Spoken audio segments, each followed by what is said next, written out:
നെല്ലിപ്പലക കണ്ടിരിക്കുന്നു. നമസ്കാരം, വണക്കം and welcome to my channel.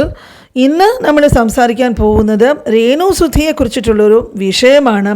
ധാരാളം പേര് ചോദിക്കുന്ന ഒരു കാര്യമാണ്, എന്തിനാണ് ഇവരുടെ കുടുംബജീവിതത്തെ ഇങ്ങനെ ചികയുന്നത്, അവരെ ഒന്ന് വെറുതെ വിട്ടുകൂടെ എന്ന്.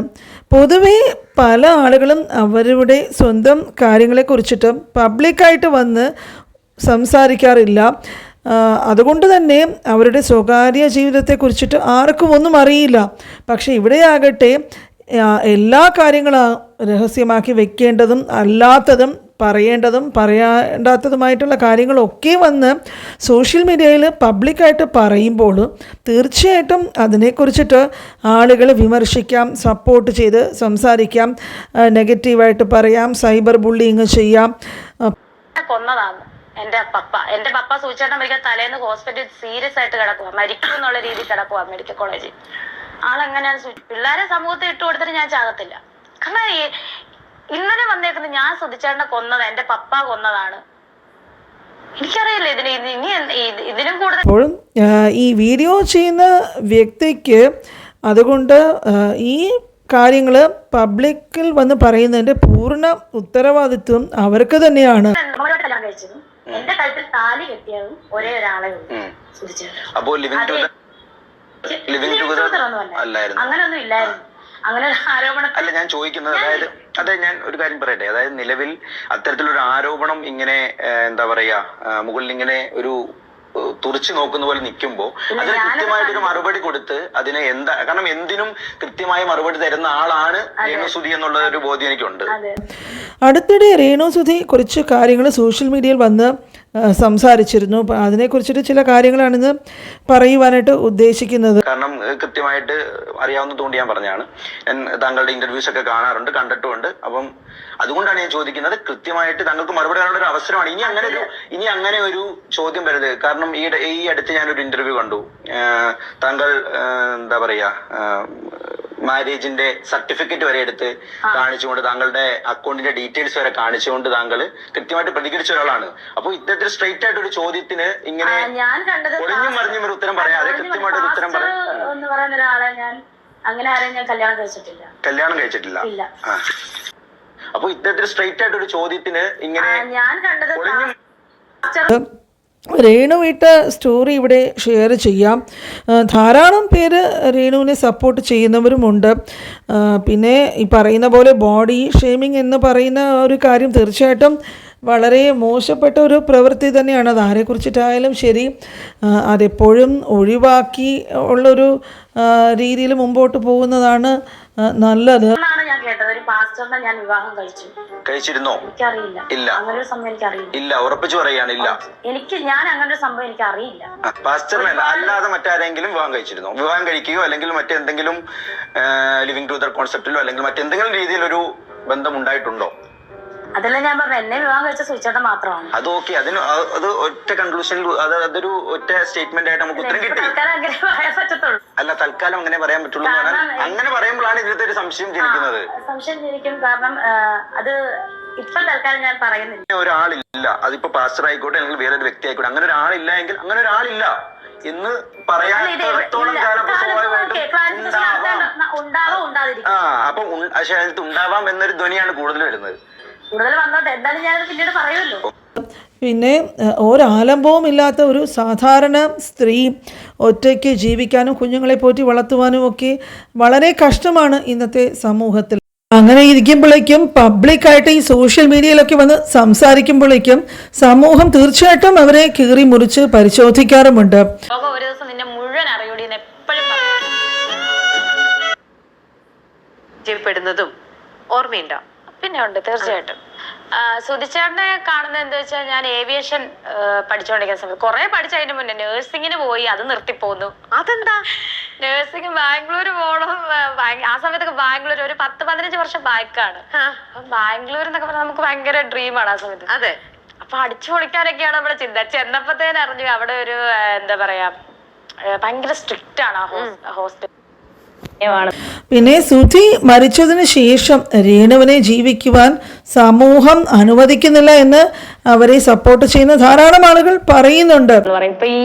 ഇപ്പൊ ഞാൻ കാണുമ്പോൾ എന്തുമായിരിക്കും ഇതൊക്കെ ഉദ്ദേശിക്കുന്നത്? ഞാൻ ആരുടെ കൂടെ അഭിനയിക്കാൻ പറ്റത്തില്ല, ഞാൻ ആരുടെ കൂടെ ഒന്ന് സംസാരിക്കാൻ, ഫോട്ടോ എടുക്കാൻ പറ്റത്തില്ല, അന്നേരം അവന്റെ കൂടെയാണെന്നാണ് പറയുന്നത്.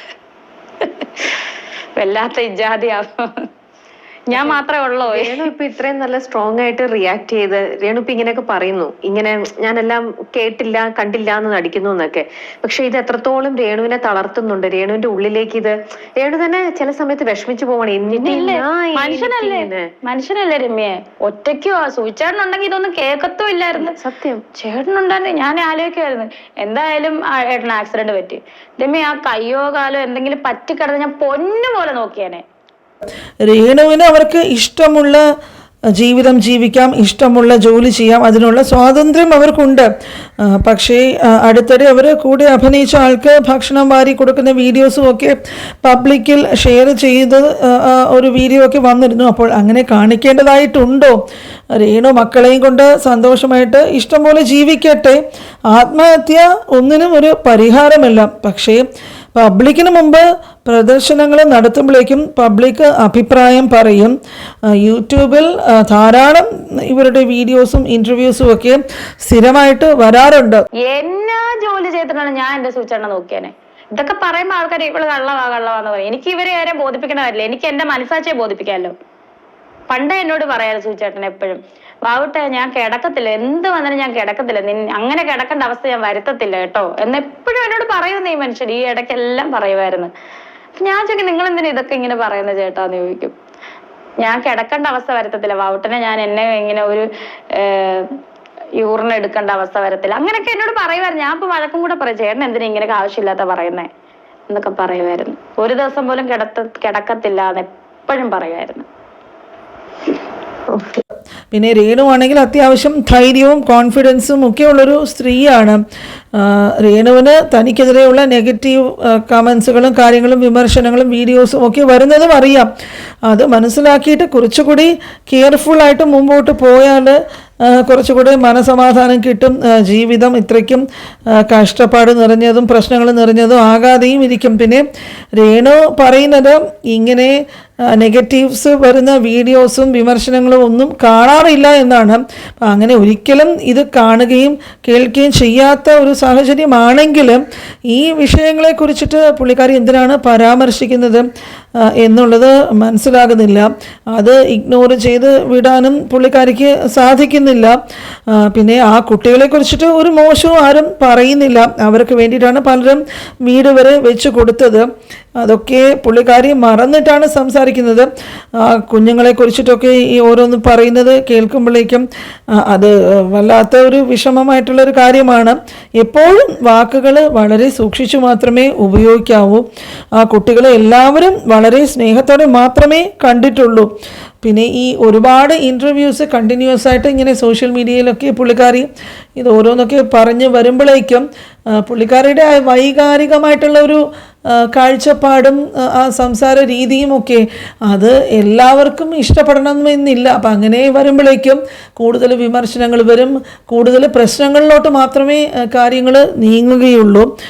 ആ ഒരു സ്വകാര്യത അത് സൂക്ഷിക്കേണ്ടിടത്ത് എപ്പോഴും അത് പബ്ലിക്കിൽ വന്ന് പറയാതെ ചില കാര്യങ്ങൾ സൂക്ഷിക്കേണ്ടത് അത് സ്വകാര്യമായിട്ട് തന്നെ വയ്ക്കണം. പിന്നെ ധാരാളം പ്രശ്നങ്ങളും കാര്യങ്ങളൊക്കെ വരുമ്പോഴേക്കും പുള്ളിക്കാരിക്ക് നിയമപരമായിട്ട് തന്നെ അവർക്കെതിരെ മുമ്പോട്ട് നീങ്ങാം. ഈ ധാരാളം ഇൻ്റർവ്യൂസ് ഇങ്ങനെയൊക്കെ പറയുമ്പോഴേക്കും സംഗതി കൂടുതൽ പ്രശ്നത്തിലോട്ട് മാത്രമേ പോകുകയുള്ളൂ. അപ്പോഴും ഇതിനെക്കുറിച്ചിട്ട് അത് ഓരോരുത്തരുടെ സ്വകാര്യ ജീവിതവും കാര്യങ്ങളെക്കുറിച്ചിട്ടൊന്നും നമ്മൾക്ക് അഭിപ്രായം പറയുവാനായിട്ട് യാതൊരു കാര്യവുമില്ല. പിന്നെ അവരവരുടെ ആ ഒരു ഇമേജ് കീപ്പ് ചെയ്യേണ്ട ആ ഒരു റെസ്പോൺസിബിലിറ്റി അത് സ്വന്തമായിട്ട് നോക്കിയും കണ്ടും അതും സോഷ്യൽ മീഡിയയിലൊക്കെ വന്ന് പറയുമ്പോഴേക്കും ധാരാളം ജനങ്ങൾ ഇതൊക്കെ കാണുകയും കേൾക്കുകയും അവരതിനെക്കുറിച്ചിട്ട് വിമർശിക്കുകയും അഭിപ്രായം പറയുകയും ഒക്കെ ചെയ്യാനുള്ള സ്വാതന്ത്ര്യം അവർക്കുമുണ്ട്. അങ്ങനെയൊക്കെ വരുമ്പോഴേക്കും പിന്നെ അവരിങ്ങനെ ഓരോന്ന് പറഞ്ഞല്ലോ എന്നൊക്കെ പറഞ്ഞിട്ട് അതിൽ അപ്സെറ്റ് ആവുകയും വിഷമിക്കുകയും ഒക്കെ ചെയ്യുന്നത് യാതൊരു കാര്യവുമില്ല. അപ്പോൾ എന്തായാലും ഈ കുറേ കാര്യങ്ങൾ ഷെയർ ചെയ്തത് കണ്ടപ്പോഴേക്കും ഇതിനെക്കുറിച്ച് കുറച്ച് കാര്യങ്ങൾ സംസാരിക്കണമെന്ന് തോന്നി. നിങ്ങളിൽ ഒരുപാട് പേര് ഇവരെ സപ്പോർട്ട് ചെയ്യുന്നവരുണ്ടാവും, അല്ലാത്തവരും ഉണ്ടാകും. നിങ്ങളുടെ അഭിപ്രായങ്ങൾ എന്ത് തന്നെയായാലും കമൻറ്റ് ബോക്സിൽ ഷെയർ ചെയ്യുക. അതുപോലെ ഇനിയും വേറെ ഒരു ടോപ്പിക്കുമായിട്ട് അടുത്ത വീഡിയോയിൽ കാണാം. ഇതുവരെയും ചാനൽ സബ്സ്ക്രൈബ് ചെയ്തിട്ടില്ലാത്ത ഫാമിലി മെമ്പേഴ്സ് കൂട്ടുകാരൊക്കെ മറക്കാതെ ചാനൽ സബ്സ്ക്രൈബ് ചെയ്യുക. ഇതുവരെ വീഡിയോ കണ്ടതിന് താങ്ക്സ് ഫോർ വാച്ചിങ്.